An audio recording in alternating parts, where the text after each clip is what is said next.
Here in the Nexon Arena with the legendary Christopher PapaSmithy Smith on one of the last days of the LCK spring regular season for 2018. You've had a pretty long season, you've been doing 5 nights a week now. There were some games that were 90 minutes long and you'd have a set of 3 of them. How does that affect you at a professional level? I mean, it's one of those interesting things where I'm kind of learning my limits as I go when it comes to length of games, when it comes to 5 days a week. I have enough professional experience to know that I thought it was something I could handle, and so far so good when it comes to stamina, the voice also. I've been lucky with lack of any illness or anything, but you learn a lot about yourself and a lot about League of Legends, casting some of those long games, especially on the older patches that, the games were just dragging out again and again, so it doesn't always say 100% focused on the gameplay, but hopefully I did enough to do justice to some of the hype moments, but also kind of think about life a little bit and just bring the fans into what has been weird and wonderful spring 2018 for sure. So now, talking about that in the professional setting, we've seen a couple of more major casters moving into freelance over being contracted to a single esport. I wonder what your thoughts are in terms of health for individual esports, as well as the health of the esports scene as a whole, with the addition of all these major freelancers, I would say.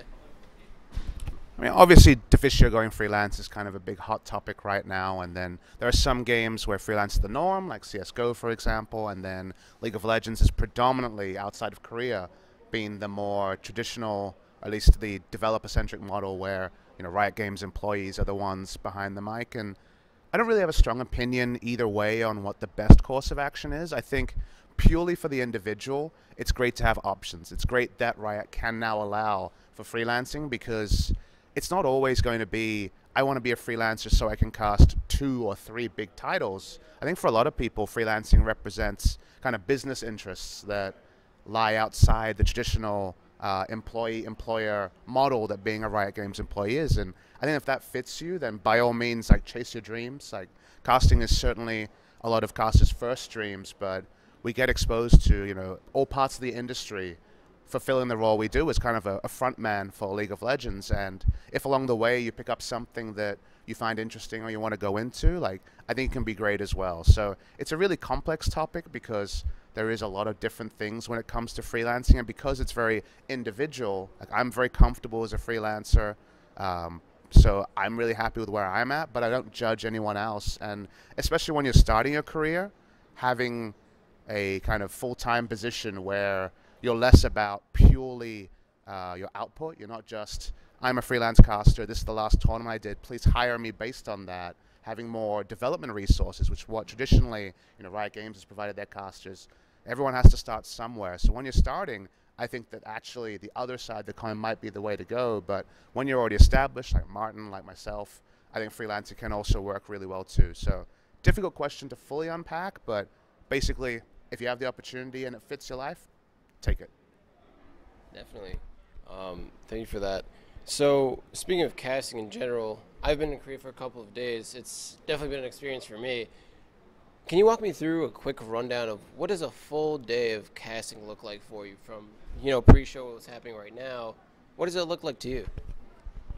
So specifically show-orientated days are all about, waking up. Right now I'm on a gym regimen to try to get trim and look good, but because I cast all the games a little bit different, because I kind of have a full handle, there's never any VODs I need to catch up on because I just take personal notes after every game and have a pretty good memory there. So on the day, it's about getting to the studio, usually about 3.5 hours before the show begins. And from there, putting down some notes, looking for targeted stuff.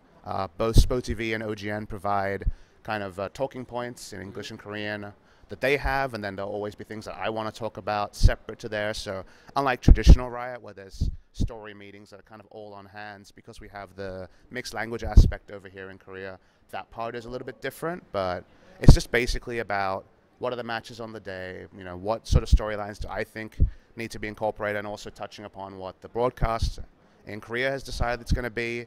And from there, talking to my co-caster, we do have the kind of very distinct pairs, and while I do have 3 co-casters there's a very distinct flow to working with Brendan Valdez here at SpoTV, or Atlas or Kilios over at OGN, and just making sure we're both in the same mind space, because the days, as you guys know, can be short. We can have a 2020 day with a long break in the middle to further prepare for the second series, or they can be the long ones like SKT Jin Air, where it goes into the wee hours. So it's a lot about preparing yourself, both in terms of the product on the day, but also your mental state, and just getting everything ready for what is a very unique job, but a very rewarding one, which is what casting represents to me.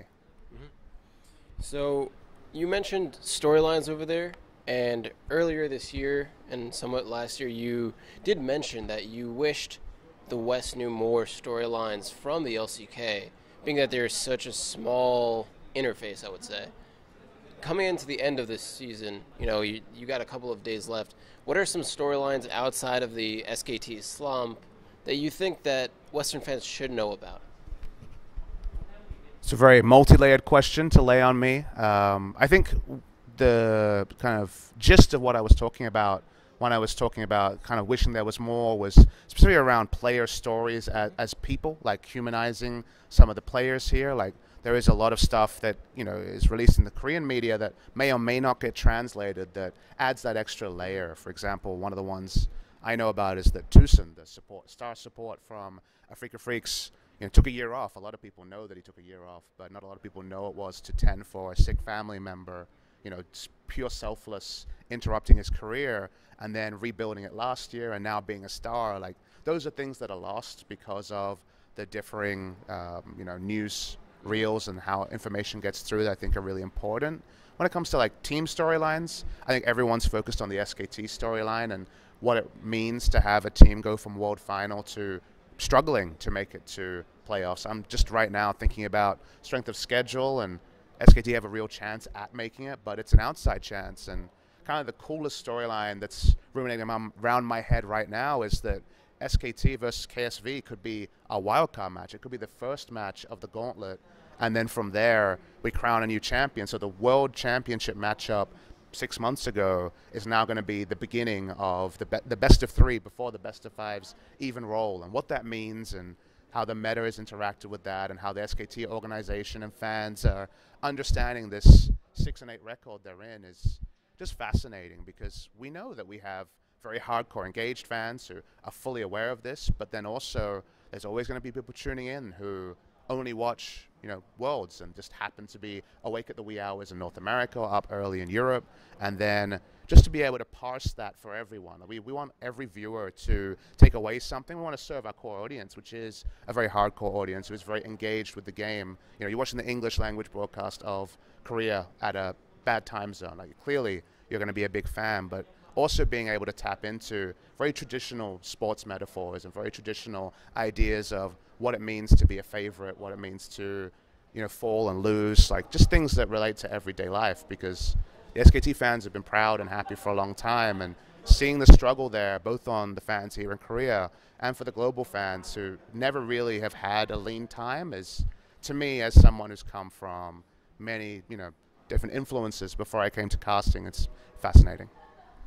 So, on the last question before final notes, this past year we've seen the West progress a lot in terms of best of 5 series. We've seen Cloud9 go to 5 games against WE. We've seen China go against, we've seen China specifically go against Korea in a lot more of a head-to-head, similar to MSI back in, I think, 2015. Back when EDG bested SKT in a best of 5 series over like a couple of 2-3 plays.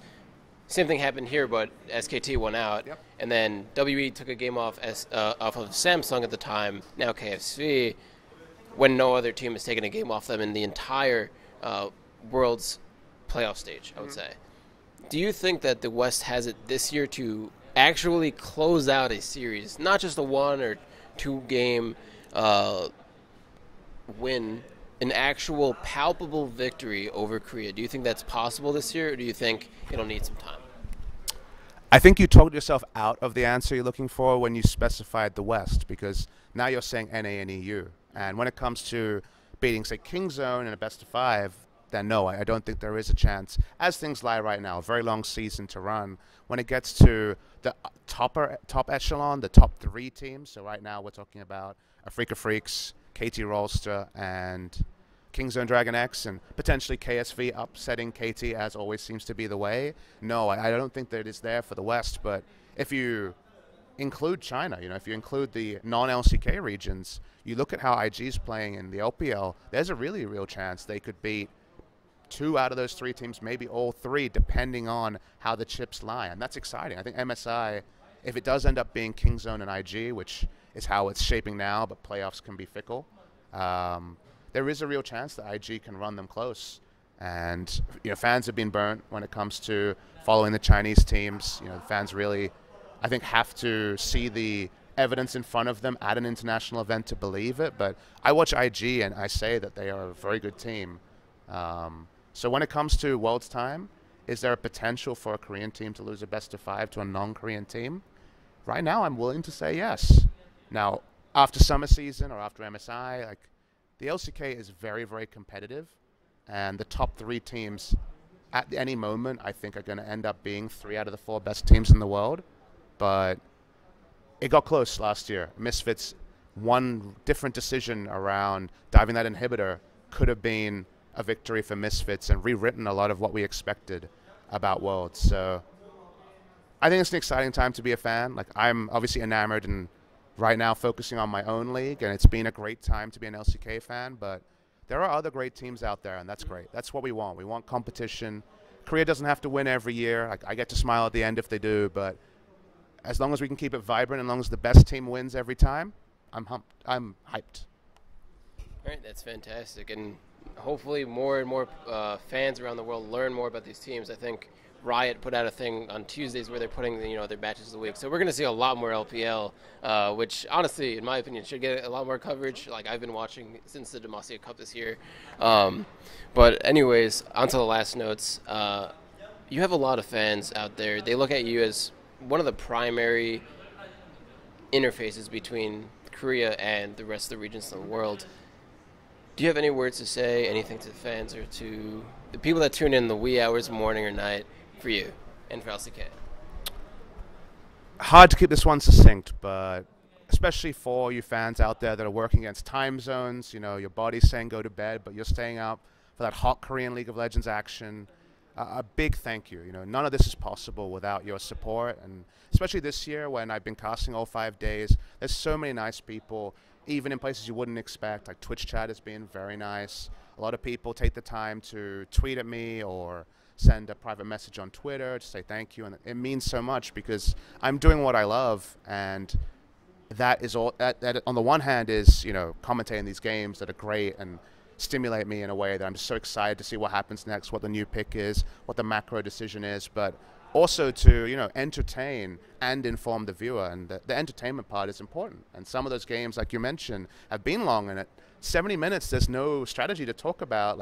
There's no item slots, you can't put down any wards, you can't do that, and the entertainment part takes over. And to be able to do both things it's amazing. It's a stimulating job, and it's one that I wouldn't trade for anything. So thank you very much for all your support, all your kind words, and all you out there who have the feedback as well.